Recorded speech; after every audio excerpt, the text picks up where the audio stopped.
فرمان مصطفیٰ صلی اللہ علیہ وآلہ وسلم۔ اس مہینے کو شعبان اس لیے کہا جاتا ہے کہ اس میں روزے رکھنے والے کے لیے بہت سی بھلائیاں شاخوں کی طرح پھوٹتی ہیں، یہاں تک کہ وہ جنت میں جا پہنچتا ہے۔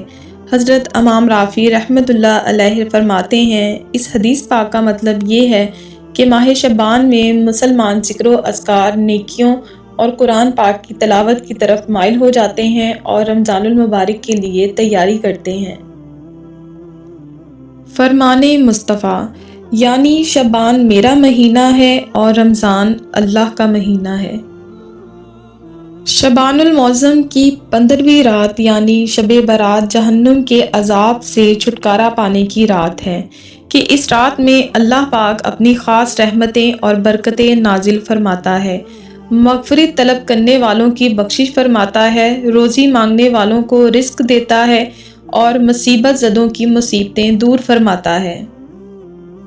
شب برات کی فضیلت۔ حضرت عائشہ صدیقہ رضی اللہ عنہا فرماتی ہیں کہ ایک رات میں نے نبی کریم صلی اللہ علیہ وآلہ وسلم کو نہ پایا، میں آپ کی تلاش میں نکلی تو آپ مجھے جنت البقیع میں مل گئے۔ نبی کریم نے فرمایا، بے شک اللہ تعالیٰ شعبان کی 15ویں رات آسمان دنیا پر تجلی فرماتا ہے، پس قبیلہ بنی کلب کی بکریوں کے بالوں سے بھی زیادہ لوگوں کو بخش دیتا ہے۔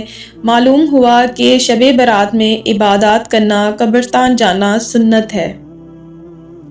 ماہ شعبان میں کثرت صیام کی حکمت۔ سیدنا اسامہ بن زید سے مروی ہے کہ میں نے اللہ تعالیٰ کے رسول سے پوچھا کہ آپ جتنے روزے شعبان میں رکھتے ہیں کسی اور مہینے میں اتنے روزے نہیں رکھتے؟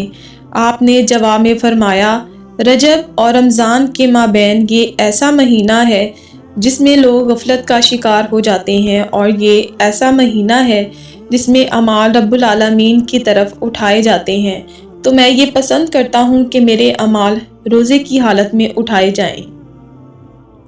مغفرت کی رات آ گئی۔ حضرت ابوبکر صدیق رضی اللہ عنہ سے روایت ہے کہ نبی کریم صلی اللہ علیہ وآلہ وسلم نے ہم سے فرمایا، شعبان کی 15ویں شب میں اللہ تعالیٰ آسمان دنیا پر اپنی شان کے مطابق جلوہ گر ہوتا ہے اور اس شب میں ہر کسی کی مغفرت فرما دیتا ہے سوائے مشرک اور بغض رکھنے والے کے۔